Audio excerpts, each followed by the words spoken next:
Senator Cash. We'll now go to question time. Senator Cash. Thank you. And my question is to the Minister representing the Prime Minister, Senator Wong.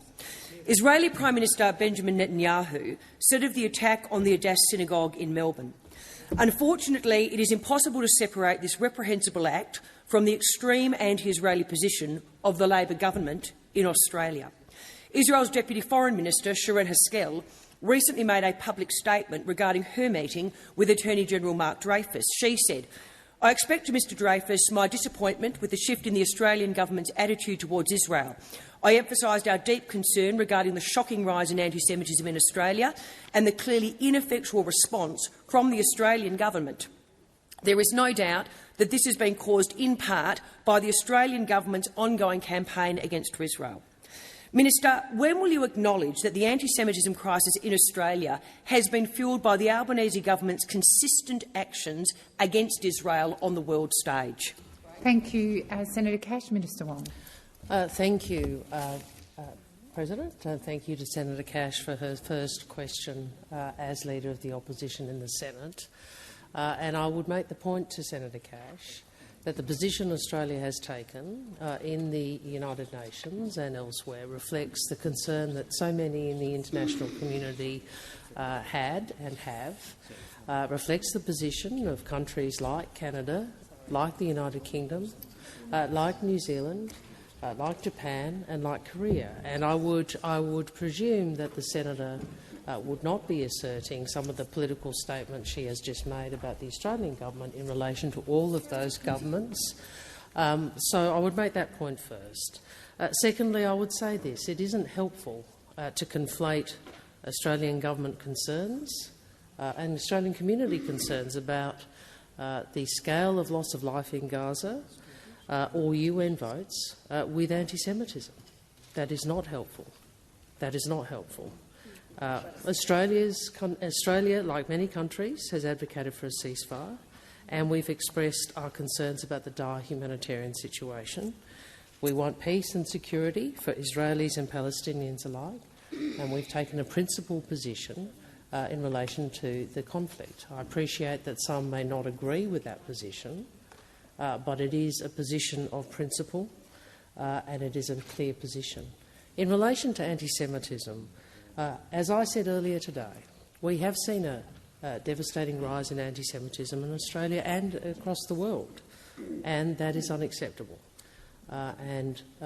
We, as a government, me personally as well, have condemned and rejected anti-Semitism wherever it occurs, including in relation to some of the slogans outside the Opera House. Acts of hate have no place in this country. Senator Cash, first supplement. Thank you, Minister. Over recent months we've seen a synagogue firebombed, the former home of a Jewish leader vandalised, synagogues sprayed with hateful symbols, and even a Jewish childcare centre attacked in the middle of the night. Jewish Australians do not feel safe in Australia. This is a terrible indictment on the Albanese government. Why won't you admit that your votes against Israel on the international stage are fuelling a culture of anti-Semitism in Australia? Thank you, Senator Cash. Minister Wong. Well, I again refer to my first answer, and we don't want the conflict brought here. We do not want the conflict brought here, and I have repeatedly said that, and we have repeatedly acted in a manner that is consistent with that principle. There is no place in Australia for the sort of anti-Semitism we have seen. There's no place in Australia for the sort of violence we've seen, the graffiti we've seen, the attacks that we've seen, including on a place of worship. And the point I have made over and over again, and it is consistent with a position I have expressed all my political life, in fact all my life, is that fundamental to who we are as Australians are values such as respect, acceptance and inclusion, and we should all advocate for them. And those of us on this side have always done so and will always do so. Thank you, Minister. Senator Cash, second supplementary. Thank you. Minister, will the Albanese Labor government commit that it will no longer support one-sided anti-Israel motions at the United Nations that fail to condemn Hamas or call for the release of the hostages? Thank you, Senator Cash. Minister Wong. We have consistently condemned Hamas. We have consistently called for the release of hostages, and in fact, that question demonstrates the sort of misinformation that those who wish to bring the conflict here engage in. Those who wish to bring the conflict here engage in. That is what that demonstrates. This government, on behalf of the Australian people, has consistently condemned Hamas, has been consistent in our call for hostages to be released. I would note that the person who is out of touch with the international community is Mr Dutton, because Mr Dutton opposed a ceasefire. That ceasefire was supported by President Biden and President Trump. I'm sorry, I'm getting a lot of interjections from the new leader, so when she's finished interjecting. Thank you. The ceasefire that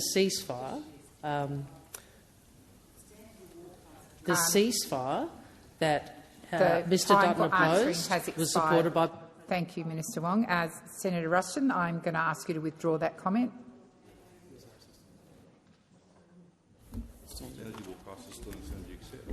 I withdraw. Thank you. Before I go to Senator Sheldon, I welcome to the public gallery former Senator Bushby. Welcome. Senator Sheldon. My question is to the Minister representing the Minister for Emergency Management, Senator Watt. Now, in recent days, we've seen the effects of ongoing flooding and severe weather on communities across North Queensland. I know many Australians are concerned about the impact this is having on their fellow Queenslanders and fellow Australians. Can the Minister update the Senate on the current situation? Minister Watt. Thanks, President, and thanks Senator Sheldon, who I know continues to do good work in his role as the Special Envoy for Disaster Recovery. I think all senators will have seen much of North Queensland having been hit by significant and widespread rainfall in recent days, leading to flooding across an area spanning over 400 kilometres. This has led to many communities being cut off and many more being flooded. And while North Queenslanders are famously tough, this is a big event, and I know that all of our hearts go out to people going through these floods right now. Many have come together to deal with the impact of the floods, and I do want to acknowledge the work of Senator Green over the last couple of weeks. She is actually representing the government at an official event in Queensland today. And I particularly want to acknowledge Minister McAllister, who's been heavily involved at a personal level in the planning and preparation for these floods, and is actually in Townsville today, meeting with the Queensland Premier, Queensland and local government officials and emergency management agencies to mobilise federal support. There are currently 5 national helicopters supporting state emergency services in North Queensland, 1 from our national aerial fleet and 4 from the ADF. This is the first time a national aerial asset has been deployed outside of bushfires. In addition, locally based ADF personnel are assisting and have been assisting, and we thank them for their efforts. Our thoughts are with the family and friends of the woman who died in floodwaters in Ingham over the weekend and the rescuers who were with her at the time. And I want to express the government's gratitude, and I think all Australians' gratitude, to our first responders and emergency management personnel, as well as those from industries such as energy and telecommunications, who continue to focus their efforts on supporting these communities. While the rain is easing today, the risk to communities and level of response remains. The situation is constantly evolving, so people should continue to monitor for updates and warnings. We know this is a big flood, and our government will be there to support Queenslanders through it. The time for answering has expired. Senator Ruston, you made the exact same comment that I asked you to withdraw in relation to Minister Wong. To Minister Watt, could you please withdraw? Please, you made a reflection on his character, so please withdraw. Look, in the interest of Chamber, I'll withdraw, but could I actually ask, President, if you could provide me with some information as to the comments? I will, outside of the chamber. As you are well aware, it is my intention, when I ask senators to withdraw, I don't repeat the comments they've made, but I am more than happy to speak to you after question time. Senator Sheldon, first supplementary. Now, with these floods affecting such a widespread area, I know communities will have a long recovery ahead. How will the Albanese Labor government work to support the communities impacted by this crisis as they recover? Minister Watts, first supplementary. Thanks, Senator Sheldon. Supporting these communities in North Queensland is and will remain a priority for the Albanese government. Over the coming days, as local governments commence their damage assessments, we'll get a clearer understanding of the full extent of damage caused by this event. Already, we've activated personal hardship payments for communities on Palm Island, in Hinchinbrook, Cassowary Coast, Burdekin and designated areas of Townsville and Gordon Vale. These support measures include $180 grants for individuals and up to $900 for a family of 5 or more to cover the costs of emergency essentials like food, clothing and medicine. We're also supporting a number of local councils in their clean-up, recovery and response efforts. We know families have been impacted by this disaster and have declared a period of emergency for childcare services in North Queensland. In the Burdekin, Cairns, Palm Island and Townsville regions, extra support is available, including gap fee waivers and additional absences, so families won't have to use their annual allocation of allowable absences. We'll continue to work with the Queensland Government to provide support. Has expired. Senator Sheldon, second supplementary. We know Australians are facing increasingly frequent and severe natural disasters. How is the Albanese Labor government working to improve how Australians can prepare, respond to and recover from significant events like the flooding we've seen in North Queensland? Thank you, Senator Sheldon. Minister Watt. Thanks, Senator Sheldon. Well, obviously, as well as it being vital that federal government supports state and local governments when disasters hit, we're also working with state and territory governments and authorities, as well as industry and communities, to help Australia better prepare, respond and recover. Ahead of this season, we conducted the largest ever preparedness program across the nation for disasters, bringing together over 2,500 people to get us ready for this summer. We've committed an additional $35 million over 2 years, increasing our aerial capability with a national large air tanker and 3 heavy-lift helicopters. And our flagship Disaster Ready Fund has already invested nearly $750 million in joint Commonwealth state funding to over 350 projects around the country. That includes building cyclone shelters, improving drainage systems to better prepare communities against flooding and trialling AI for early fire detection in remote places. We'll keep on preparing because we know there will be more natural disasters and will continue supporting communities to be ready. Thank you, Minister. Senator Patterson. Thank you, President. My question is to the Minister representing the Prime Minister, Senator Wong. When was the Prime Minister first briefed on the discovery of a caravan in Dural, New South Wales that was packed with explosives allegedly intended to target Sydney's Jewish community? Thank you, Senator Patterson. Minister Wong. Thank you, President. Senator, in answer to your question, I think the Prime Minister has responded to that on numerous occasions, and I'd refer you to that answer. I know that this investigation is a very important investigation. I know that it is very important that, regardless of people's political positions, that the police be empowered and to do their job, because what we want is all those responsible to be identified, to be apprehended and to face the full force of the law. And the approach we will take to this issue is to observe the appropriate protocols, and we will continue to support the police in the job they are doing. I would say I understand why members of the Jewish community are feeling distressed, are feeling unsafe, given what we have seen.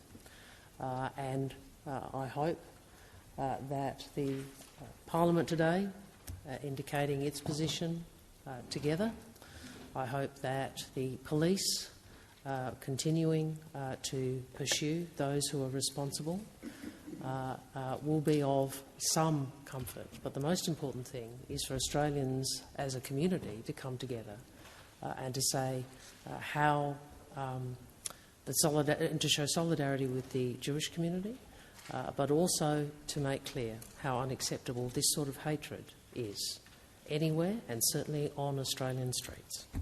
Thank you, Minister. Senator Patterson, first supplementary. Thank you, President. The Minister is right. The Prime Minister has addressed it. He just hasn't answered it. When was the first time that a minister in your government was briefed on the caravan incident? Thank you, Senator Patterson. Minister Wong.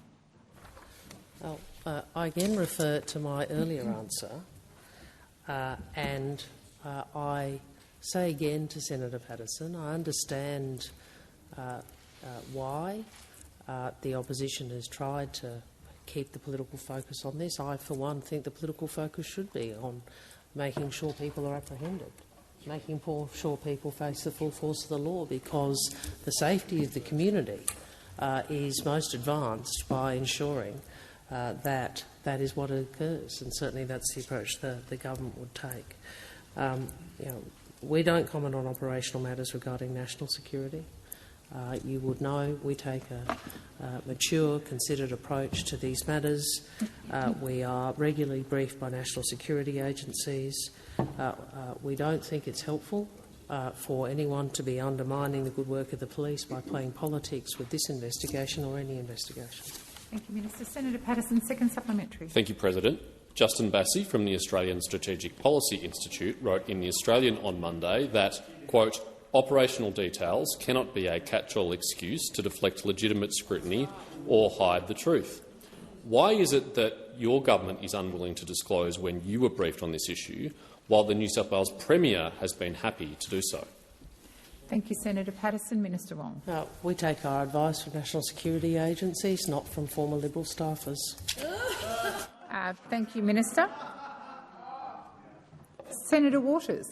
Thanks very much, President. My question is to Minister McCarthy, representing the Minister for Health. Minister, we know from tax data that 1 in 3 big corporations pays no tax. And when a nurse or a teacher is paying more tax than mega-profitable companies like Chevron, you know that something's wrong. If big corporations paid their fair share, we could fund the things we all need, like adding dental care into Medicare. When the Greens were in minority government with Labor in 2010, we got dental for kids added into Medicare. We want to finish the job and make sure that every Australian can see the dentist using their Medicare card, not their credit card. Minister, will the Albanese government tax big corporations and fund bringing dental into Medicare? Just before I call Senator McCarthy, Senator Waters, that question is predominantly about tax, so it should go to Minister Gallagher, but I am happy to call the Minister and ask her to respond in whatever manner she sees fit in relation to your question. Minister McCarthy. Thank you, President. Always happy to talk about Medicare, but as you've rightly pointed out, in terms of the tax side of things, Senator Waters, I will refer to Senator Gallagher. When we came to government in 2022, President, it's never been harder or more expensive to find a doctor. And as you know, bulk billing was in freefall after a decade of cuts and neglect to Medicare, and that's why strengthening Medicare was a key focus of our election platform. In just 2 years, we have delivered more doctors, more bulk billing and opened 87 Medicare urgent care clinics. Have you been to any of the urgent care clinics? I'm sure. In fact, I'd be interested to know if anyone opposite has actually been to any of the urgent care clinics. Minister McCarthy, please resume your seat. Senator Waters. Just a point of order. I'm asking Senator Watt. I've got Senator Waters on her feet. Thanks, President. I'm just specifically asking about dental care. Well, you will recall that the substantive part of the question was about tax. You did reference Medicare. I've invited the minister to respond, so she is free to respond in that way. Minister, please continue. Well, thank you, President, and I do appreciate the senator's questions in regards to the dentist, but let's also point out that that is also in reference to Medicare and the use of Medicare, and I think it is important to point out that in November 2021, 6 months before the last election, the financial viability of general practice was in serious trouble after the Coalition's 6-year freeze on Medicare rebates that started when Peter Dutton was Health Minister. $6.1 billion invested to strengthen Medicare in 2023 budget. Please resume your seat. Senator Ruston. Point of order. The minister must not mislead the Senate. Senator Ruston, that's a debating point, and you know that well. Minister McCarthy, please continue. You said it. This is the old GP tax. Very sensitive. Very sensitive. Minister McCarthy. I didn't hear Minister Wong, but I will ask her. You can't say that. I know you might be trying to. Thank you, Minister Wong. I will, Senator Ruston. I didn't hear the comment, but in the interests of the chamber, order. I'd ask you to withdraw. In the interest of the chamber, I withdraw. Thank you, Senator Ruston. I appreciate that. Order. If there was more order in the chamber, I would hear these things. Minister McCarthy, please continue.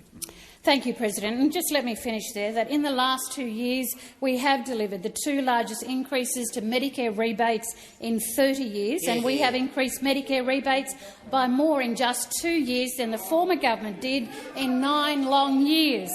And now, Senator Waters, our government is working in partnership with states and territories to develop a new national oral health plan for the next 10 years. And this will include goals to improve the oral health status of Australians. Thank you, Minister. And the time reduce for answering inequalities. has expired. Senator Waters, first supplementary. Yes, thanks, President. It sounds like you didn't really want to talk about dental care there, but in the cost of living crisis that we're all in, last year 2 million Australians couldn't afford to go to the dentist. And last time I checked, the teeth are part of the body, and so dental care should not be considered a luxury. Why is the Albanese government excluding dental care for adults from Medicare? Thank you, Senator Waters. Minister McCarthy. Thank you, President. This government is doing everything it can to reduce the cost of living pressures on all Australians, unlike those opposite. Senator Waters, our government is providing $215.6 million over 2 years, from 2023 to 24, to state and territory governments to support public dental services for adults. State and territory governments are responsible for delivering public dental services, including managing waiting lists and determining who is eligible for the services, as well as the types of services provided. We are also continuing to fund the Child Dental Benefit Schedule, CDBS, which has provided $3.1 billion in benefits and delivered 51 million services to 3.5 million children since it commenced in January 2014. Thank you, Minister. So, second supplementary, Senator Waters. Thanks, President. Last year, 80,000 people ended up in hospital because they couldn't afford preventative dental care, according to a report released by AIHW. That adds to the pressure on our underfunded hospitals, as well as adding to people's pain. The Greens will keep pushing to add dental into Medicare, not just kick it off to the states and territories. Why won't the Albanese government do that? Thank you, Senator Waters. Minister McCarthy. Thank you, President. We certainly support access to private dental services through the private health insurance rebate, which is estimated to provide $7.45 billion in 2024 to 25 and $38.6 billion from 23 to 24 to 27 to 28. We do recognise that private dental services can also be expensive in Australia, and we've set the fees for private dental services, Senator. Private dentists set their own fees for services. Our government supports access to dental care through providing funding to states and territories, and I know you might not agree with that, but that is our process to support access to public dental services. We also support access to the Child Dental Benefit Schedule, as I've already outlined in my answers, and the National Health Reform Agreement, NHRA funding for public hospital, admitted and outpatient services. Thank you, Minister. Senator O'Neill. President, my question is to the Minister representing the Prime Minister, Senator Wong. Can the Minister explain how the Albanese Labor government is delivering cost of living relief for all Australians without adding to inflation? Minister Wong. Thank you, President. Thank you, Senator O'Neill, for your question. And Labor understands that Australians are under pressure, and that's why the Albanese government has been focused on delivering cost of living relief while bringing down inflation. And we know that there is more to do. Under this government, every single Australian taxpayer has received a tax cut. Under this government, childcare and medicines are cheaper, and we have boosted bulk billing. We've opened 75 free Medicare urgent care clinics across the country, delivered energy bill relief for every household and small business, TAFE is we've introduced free TAFE and we've reduced HECS debts. We're expanding paid parental leave to 6 months and adding superannuation to it. And under this government, you've seen increased wages for millions of Australians in aged care, childcare and other industries. And when we came to government, annual inflation had a 6 in front of it and was rising.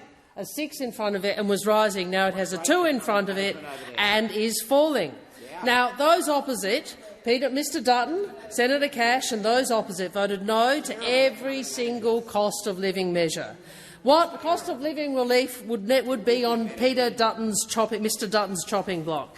He's confirmed he wants to make huge cuts that will leave Australians worse off. But he won't tell Australians what they are until after the election. Until after the election, a whopping over $350 billion in secret cuts. And we know that he wants to spend up to $10 billion a year of workers' money on long lunches and billions of dollars forcing nuclear power plants into people's backyards, with the great result that their power prices would go up. Unlike him, we are focused on cost of living relief. Mr Dutton is focused on cuts, conflict and culture wars. Australians would be worse off under Mr Dutton. The time for answering has expired. Senator O'Neill, first supplementary. Thank you very much, Senator Wong. And I note that the Albanese Labor government's careful management of the economy has brought inflation down to its lowest level in more than 3 years. Can the minister please inform the Senate how the government will continue to help Australians with cost of living measures? Minister Wong. Thank you.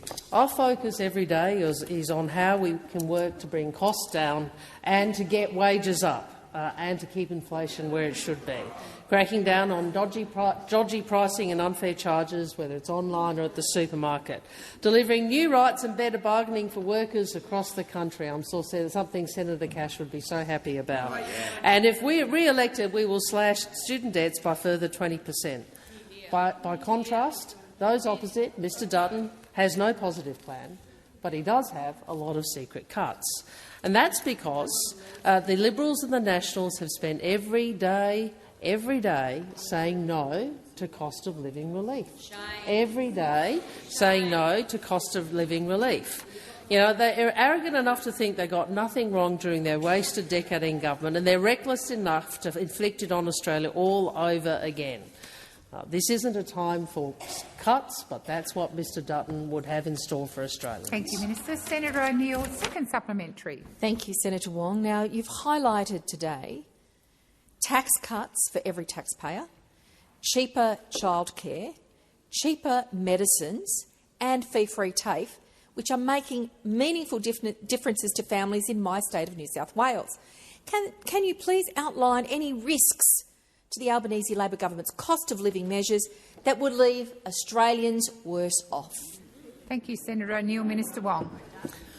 Well, the biggest risk to household budgets, the national budget, the broader economy and Australia's cost of living relief is Mr Peter Dutton. Whether it's cheaper power bills, cheaper medicines, Medicare urgent care clinics, cheaper childcare, HECS debt help or tax cuts for every taxpayer, Mr Dutton has opposed them all. Mr Dutton has opposed them all. But tell you, what does he support? He supports tax breaks for bosses' lunches. So opposed to cheaper medicines, Medicare urgent care clinics, opposed to cheaper childcare, opposed to HECS debt help, or opposed to tax cuts for every taxpayer, but supports tax breaks for long lunches. Order. Now, this is a plan that could cost the budget up to $10 billion a year, as Treasury costings have revealed. And Mr Dutton is also in favour of cuts, though to what services he won't say. Australians will be worse off under Mr Dutton. The time for answering has expired. Senator David Pocock. Thanks, President. My question is to the Minister representing the Minister for Communications, Minister McCarthy. Minister, in November 2023, the government announced a review of our online safety laws. On the 1st of November last year, Delia Rickard PSM handed the government her review into online harms. Can the government explain the reasons behind Ms Rickard's recommendation for a digital duty of care? Thank you, Senator Pocock. Minister McCarthy. Thank you, President, and I thank Senator Pocock for the question. And if I can just say from the outset that the Albanese government is committed to keeping Australians safe online. This has been an important area, especially for the Minister, Michelle Rowlands, who has done a tremendous job in this role over the last couple of years in terms of this area of legislation. We know that keeping Australians, particularly young Australians, President, safe online is absolutely imperative. As recommended by the review, Senator Pocock, we have already legislated increased penalties for breaches of the Act from less than $1 million to $50 million. We will legislate a digital duty of care to put the onus for protecting Australians on the platforms, and we are engaging, President, with industry and the community to ensure it does meet community expectations. We're certainly working through the remainder of the recommendations to ensure we deliver reforms that protect Australians. The review makes clear the importance of balancing and depoliticising our response to online hate. It recommends attacks against a person's religion or race should be captured, but not ideas, concepts or institutions. And we are determined, President, to get it right. We're determined to get our response right, to prevent the spread of anti-Semitic and homophobic material without impeding free speech in our country. Thank you, Minister. Senator Pocock, first supplementary. Thanks, President. Thank you, Minister. Minister, on the 21st of November, Minister Rowland stated in the other place, harms don't simply switch off on a child's 16th birthday. That is why the government has taken the decision to bring forward a key recommendation to legislate a digital duty of care. Today there are reports that the government now has no timeline to legislate it. Is the government still bringing it forward as was stated last year, or has the government yet again capitulated to industry pressure? Thank you, Senator Pocock. Minister McCarthy. Thank you, President. Well, certainly we are not sitting idle, President. We have legislated increased penalties, as I've referred to in my previous response, and we will legislate a digital duty of care. This is on top of the Albanese government's legislation to put a minimum age on for social media. The AG's legislation criminalising the sharing of deep fakes and our world-leading dating service industry code. We haven't sat still here. We have been working on this from the get-go. We're working through the remainder of the recommendations, as I've said, to ensure we deliver reforms that do protect Australians. The report does not make any recommendations to allow eSafety to remove content overseas.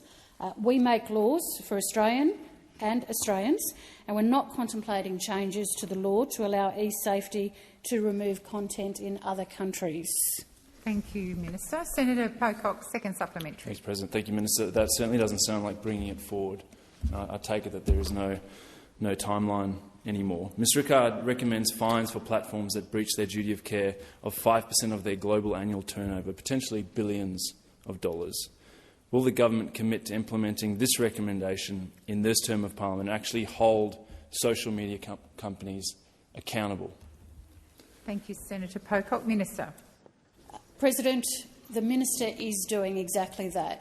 Her constant communications with those companies, with big business, with telcos, and the fact that she is taking and showing great leadership in this country in terms of the care that's required for our children under the age of 16. So we are definitely embarking on it, and I urge Senator Pocock to also reach out directly to the Minister.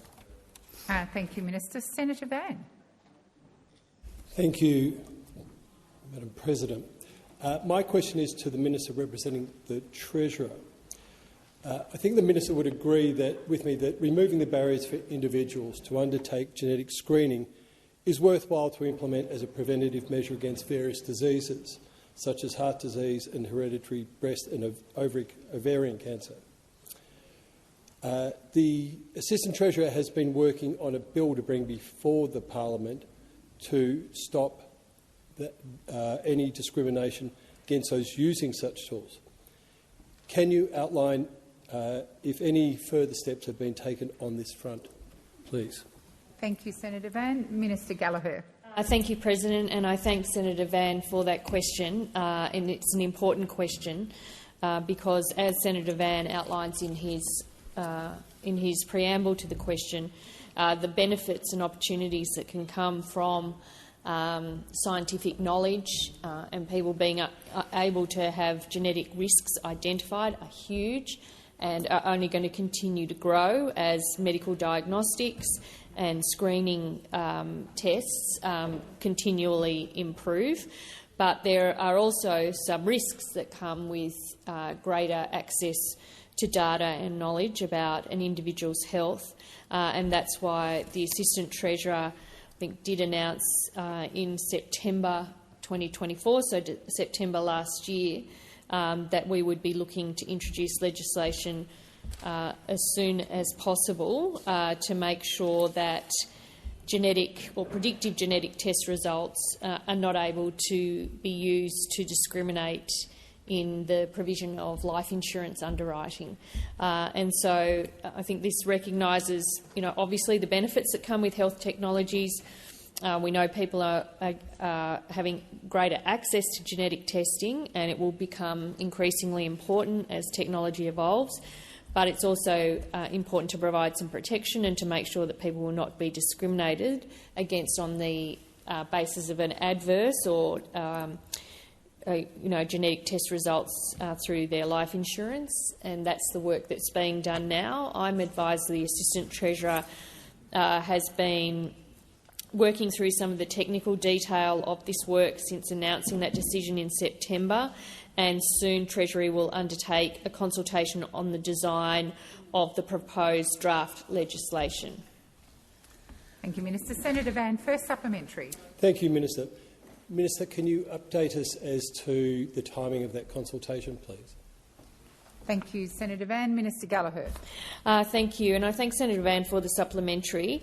Look, the only advice I have before me today, and I'll see if there's anything further I can provide you with outside the chamber, Senator Van, is that soon there will be a consultation process on the design of exposure draft legislation to enact the ban of the use of adverse genetic testing results in life insurance. I'll see if I can narrow that down from soon to something more tangible. Thank you, Minister. Senator Van, second supplementary. Thank you, Minister. Without wanting to stretch the point, given the importance that you outlined of this, can Australians be confident that this legislation will come before this parliament? Thank you, Senator Van. Minister. Thank you, President. I thank Senator Van for the question. I think, as the advice I have is that we were doing a public consultation or a consultation process on the design of an exposure draft piece of legislation. That would indicate to me it would be difficult to get legislation passed through this parliament before the federal election is due in May, as an exposure draft usually takes some time. But if that's incorrect, I will come back to the chamber. As I understand, there's going to be a consultation process. There's going to be advice going out about the design of the proposed approach to feed into an exposure draft. There are only a short number of weeks left, if February and March, and I don't have the sitting calendar in front of me, but it would seem that if we're to have a proper consultation process on an exposure draft, the time for that would answering prevent has that. expired. Senator Lambie. Thank you, Madam President. My question is for the Minister for Foreign Affairs and concerns her appointment of Angus Campbell as Australia's next ambassador to the Kingdom of Belgium and Grand Duchy of Luxembourg, the European Union and NATO. Retired General Campbell was in positions of very senior command, that being the highest position of the Chief of Defence Force, where much of the worst defence abuse and systemic weaponisation of administrative processes took place and took out veterans. He can't claim to be ignorant of what was occurring on his watch, and I'd also remind the Minister that Campbell was the CDF when Defence frustrated, refused to pass over documents, refused to do the right things by the operation of the Royal Commission, a fact which is publicly known. Minister, I would like to know the term of Ambassador Campbell's appointment and his annual salary. It would also be good to know what other benefits he will receive. Thank you, Senator Lambie. Minister Wong. Thank you, President. Senator Lambie, General Campbell was appointed to the role because he does have the experience and skills to advance Australia's interests in the role, which includes engagement with NATO as well, which is obviously particularly relevant at the moment. What I would say is, in relation to the details you ask for, I will see if I can obtain them before the end of question time, but if I can't, I will make sure that we provide you with those. But my recollection is that the terms of his engagement are as is standard for that particular post. Thank you, Minister. Senator Lambie, first supplementary. Thank you, Madam President. Given former General Campbell's responsibility also for billions of dollars of failed projects and waste in defence, mismanager of ADF discipline issues and failure to achieve recruitment goals, what additional economic, financial and human resources expertise will DFAT employ to ensure our Brussels embassy functions effectively? Thank you, Senator Lambie. Minister Wong.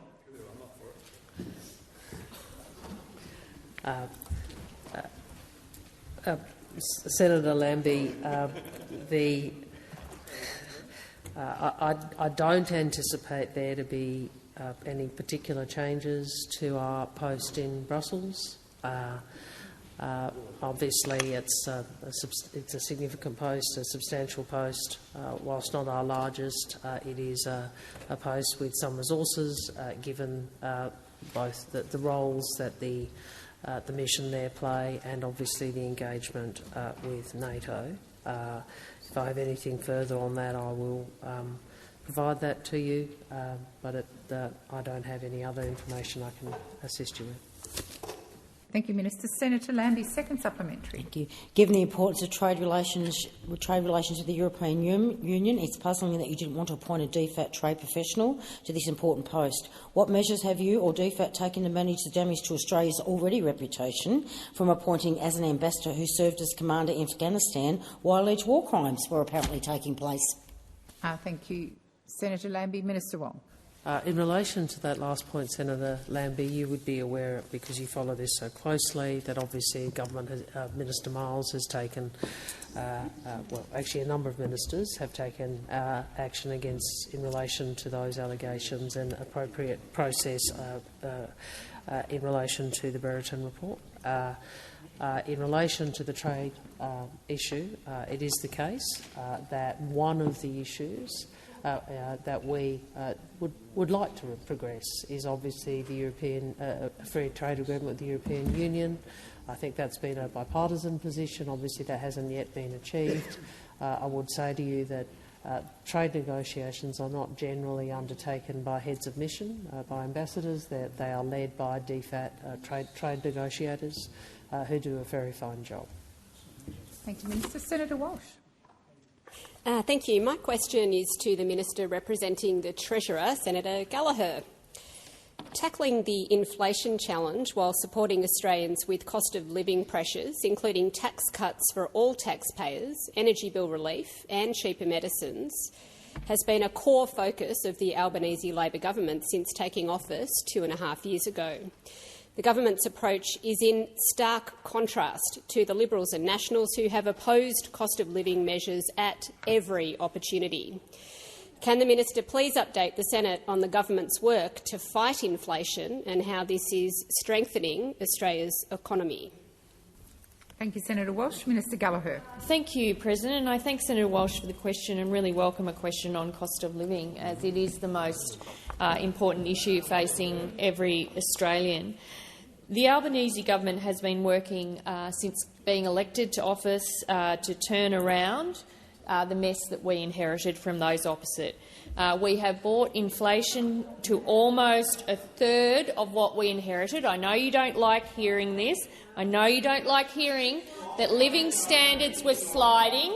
living standards were going back, inflation was going up, wages were stagnating, and people were being left behind. And what we have now is inflation coming down, wages going up, and low unemployment, which is a fantastic outcome to keep people in work, earning wages, and having those wages grow for the first time in over a decade, because we know that those opposites sought to restrain any wages growth. Nothing made them happier than people not getting a pay rise. Nothing made that lot happier than making sure the working people in this country didn't get a pay rise. It was a key feature of their economic architecture.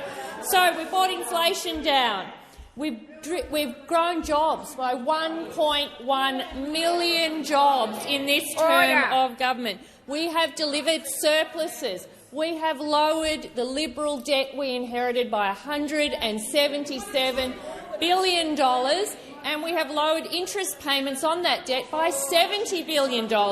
I know they're shouting, President, because they don't want to hear it. They don't want to acknowledge that we have cleaned up the mess that we inherited from them.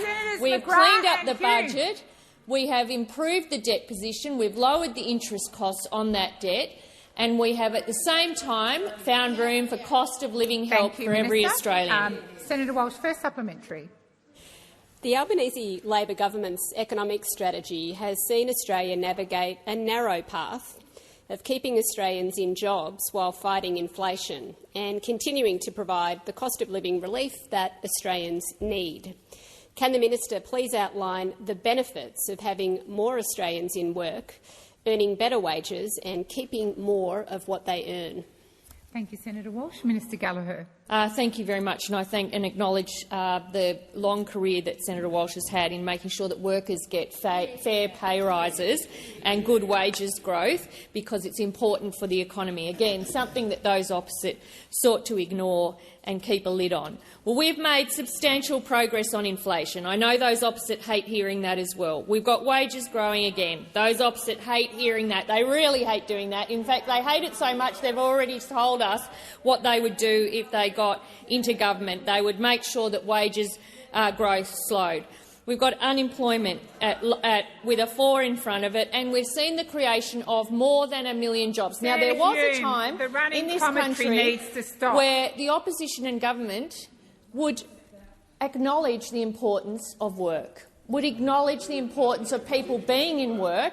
1.1 million jobs, never been achieved in one term of government before, and those opposite can't stand it. Minister. The time for answering has expired. Senator Walsh, second supplementary. The Albanese Labor government delivered tax cuts, strengthened Medicare, supported older Australians and invested in the energy transition. But the Leader of the Opposition has confirmed he has a plan to deliver $350 billion of secret cuts if elected. Why has the Albanese Labor government taken a different approach? Order. Minister Gallagher. Thank you, President. Well, we've seen a bit over the summer, haven't we, of what Mr Dutton offers the Australian community. So we know that he's going to break the budget with a $600 billion nuclear reactors dotted around the country. We know he's going to make $350 billion worth of cuts in order to part pay for that nuclear reactors around the country. And in addition to that, apart from cutting Medicare, cutting pensions, cutting Veterans Affairs, cutting the veterans getting access to compensation, he's going to ensure that every employer can take themselves, their family, their friends, their potential clients, their clients of a friend out to lunch and claim that back off every taxpayer in this country. Every taxpayer will be paying their taxes to fund Mr Dutton's long free lunch policy. That is the choice at this election. A crazy scheme that will break the budget. The time for answering has expired. Between us who wants to invest in services. Thank you, Minister. Senator Mackenzie. My question is to the Minister representing the Prime Minister, Senator Wong. The members of the Independent Food Distributors Australia have said the government's energy policy has and continues to increase the price of food. Ouch. Minister, if cost of living relief is the Labor Party's policy, why do food distributors say your energy policy is increasing the cost of food for everyday Australians? Thank you, Senator Mackenzie. Minister Watt. Minister Wong. Thank you. Can I first make the point to Senator Mackenzie that the policy that she is advocating as the alternative to the policies that this government is putting forward is a policy which would require some $600 billion worth of spend on the budget and will result in more expensive energy. So I just want everyone to be really clear when Senator Mackenzie talks about the costs to consumers, which talks about costs, the increase of the cost pass-through to consumers. She is advocating a policy position which will, in fact, increase energy prices, which would result in a worse position for consumers. Now, I heard Senator Ruston saying, "Why do you want to talk about us?" Well, the point is we are at a point where you are offering yourselves as the eternal alternative government, and you should be held to account for the policies that you are putting forward. You should be held to account for the policies you are putting forward. Thank you, Minister Wong. Please resume your seat. Senator Mackenzie. Point of order on direct relevance. It was about the energy policy of the government's impact on food prices. That's Nothing correct. else. That was your question, Senator Mackenzie, and there have been a lot of interjections from other opposition senators, which Minister Wong is entitled to address. So, order. I would suggest, rather than me constantly having to call order, that if you want your question answered, stop your senators behind you from interjecting. Minister Wong. The reality is the cheapest form of new energy is renewable. And I know that fact. Senator Ruston is somehow more of an expert than the market. Isn't that amazing? She's more of an expert than the market, more than an expert than those from the energy markets who advise us. She's more of an expert than those who invest. I mean, the reality is Senator Henderson. You pursued a set of policies in government which meant no one invested. No one invested. We are cleaning this up. But you're proposing a more expensive policy for the Australian people. Senator Mackenzie, first supplementary. Brisbane-based Moco Food Services Chief Executive Mike Pebbody has said, very simply, our customers are paying more and they are then therefore have to charge more to their customers. We used to be a low-cost power country, now we're high. It seems like a crazy destruction of wealth across the Australian population. Minister, why has Labor's energy policies increased Moco Food Services' energy cost by 50% when Labor promised before the last election cheap energy for every Australian household and business? Senator, order on my right. Minister Wong. Well, first, it's pretty galling, isn't it, to see someone who voted against energy bill relief for small businesses talking about energy prices. It's amazing, isn't it, that she could actually, Senator Mackenzie could actually come in here and feign support for small business when she actually voted against energy price relief for small businesses. So everyone can remember that Senator Mackenzie is against bill relief, energy bill relief for Australian businesses and Australian workers. So let's all remember that any time she asks a question about this. Let us also remember that Senator Mackenzie is proposing with Mr Dutton, in order for him to try and get to the lodge, he wants to put in place a nuclear ban which would require households to pay $1,200 extra. So they want more expensive power and they vote against bill relief. That's the reality. Has expired. Senator McKenzie, second supplementary. Now, let's try and get an answer for Damon Vanoutsis of New West Foods in WA, largest independent food distributor in Western Australia, who says his electricity bill has doubled in the past 3 years. Minister, why has New West Foods' energy costs doubled when 3 years ago the Prime Minister told Australians that under an Albanese government energy would be cheaper? What happened to that? I'm going to wait for order before I call the minister. Minister Wong. First, this is the coalition who voted against energy price relief of $3 billion for millions of Australians. Second, let's remember their policies and why we are all living with the consequences. And it is true, energy prices are far higher than we would like. And it is a consequence of what you did in government. You failed to invest. You failed to provide certainty. The facts are problematic, aren't they, Senator McKenzie? Minister Wong, please resume your seat. Senator McKenzie. A point of order, Madam President, on direct relevance again. The minister's filibustering, rather than actually addressing the issue of my 3 questions, is the government's policy impact on energy prices and therefore food costs. Thank you, Senator McKenzie.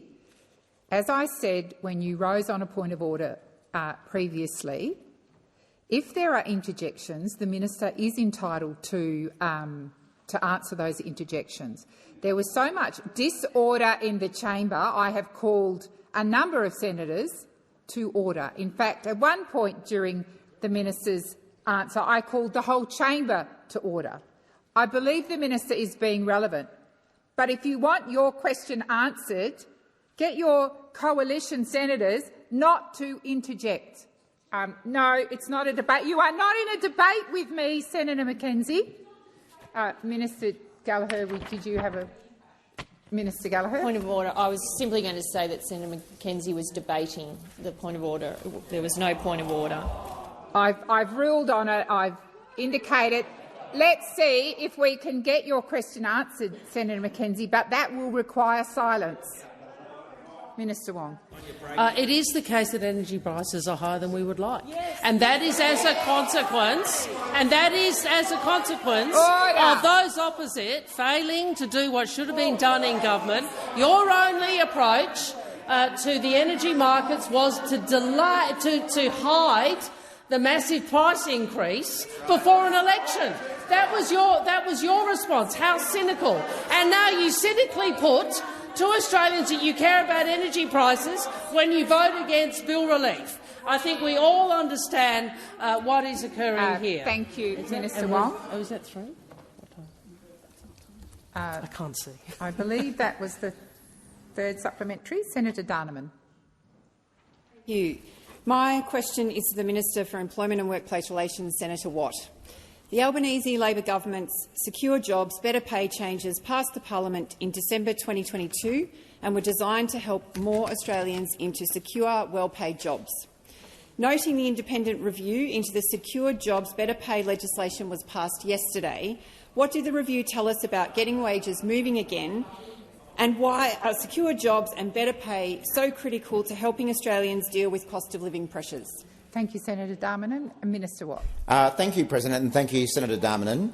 Well, the Albanese government was elected nearly 3 years ago on a platform to get wages moving again, and we are delivering. And it's great news that the independent interim review into our Secure Jobs, Better Pay laws that was released yesterday has found that these laws are already starting to deliver for Australians. I thank Emeritus Professor Mark Bray and Professor Alison Preston for their very thorough interim report, which finds that since our Secure Jobs, Better Pay laws were passed, there has been a, quote, remarkable increase in workers covered by collective agreements delivering better pay, and again, quote, that wages and other indicators of workers' economic circumstances are starting to improve. So what they've found is that since our laws were passed, workers' wages are starting to improve. In fact, full-time workers in Australia are now earning, in median terms, an extra $213 a week compared with 3.5 years ago. Real wages have gone up by 4 quarters in a row. The gender pay gap is at a historic low. the unemployment rate remains historically low, and this is all happening while we continue to bring inflation down. Now, we know that things remain tough for many Australians, and the Albanese Labor government will continue working hard to take pressure off Australian families. But this is encouraging news, and it shows that Labor's workplace laws are relieving some of that pressure. Of course, it wasn't always this way, because you might remember that the Coalition deliberately kept Australians' wages low for a decade when they were in government. It was a deliberate design feature of their economic plan. Now, I'm sure you won't be surprised to hear that the review also found that, quote, the economic situation of Australian workers declined from 2012 to 2022. Now, I wonder who was in government over that period of time. Oh, that's right, it was you lot. It was the Coalition who were in power while workers' position declined. Has expired. Senator Dunham, first supplementary. Thank you for the update. I note that Mr Dutton and the Liberals and Nationals opposed the Secure Jobs and Better Pay legislation every step of the way. How are the Albanese government's reforms helping Australians with the cost of living, and why is it so important that Australian households earn more and keep more of what they earn? Senator Dunham, before I call the Minister, I remind you when referring to those in the other place, use their correct titles. Minister Watt. Thank you, Senator Darmanin. Under the Albanese Labor government, inflation is down, wages are up and unemployment remains low. And let's remember, under Mr Dutton and the Coalition, they did everything they possibly could to stop that from happening, including by voting against our workplace laws. Senator Cash, with her usual extreme and reckless approach, said that Labor's Secure Jobs Better Pay laws would close down Australia and take us back to the dark ages. Remember that one, Senator Cash? I can show you the film of you saying it if you'd like to, because we remember it. To the chair and funnily enough, I haven't seen Australia go back to the dark ages, and nor did the independent review of our laws. Mr Dutton claimed that our Secure Jobs Better Pay laws were radical, and he was deeply concerned that it was going to result in higher wages. What a terrible thing that would be. Mr Dutton didn't want to see higher wages. Well, our laws are delivering higher wages. That's exactly the way it should be, and you voted against every move we did to make it happen. Answering has expired. Senator Dunham, second supplementary. Given the opposition leader and the Liberals and Nationals have committed to making targeted repeals of the Albanese Labor government's workplace relations changes, and Senator Hume has claimed that adding more rights for workers is unreasonable, what are the key barriers to creating jobs and getting wages moving? And why is the Albanese Labor government so committed to delivering well-paid, secure jobs for Australian workers? Thank you, Senator Dunham. Minister Watt. Well, thank you, Senator Darmanin. And all the way along that bench over there are the key barriers to creating jobs and getting wages moving again. And as you've mentioned, already Mr Dutton has promised to axe many of our workplace changes, even when the independent review found that they are making a positive difference to Australians. While our government wants to see Australians earn more and keep more of what they earn, we know that the Coalition had an anti-worker agenda when they were in government. They voted against every single one of our changes when they were in opposition. And now, as we have the election approaching, they're promising the same low wages policy that they had last time they were in office. Already they've promised to wind back protections for casual workers, to scrap the right to disconnect, and they've opened the door to weakening unfair dismissal protections and getting rid of our same job, same pay laws. At a time when Australians are doing it tough, Mr Dutton and the Coalition want to make things worse. There is no doubt at all, with the wage cuts from Mr Dutton, you will be worse off under Mr Dutton and the Coalition, and we'll be certainly reminding people about that in the next few months. Minister Wong. Thank you. I ask that further questions be placed on notice.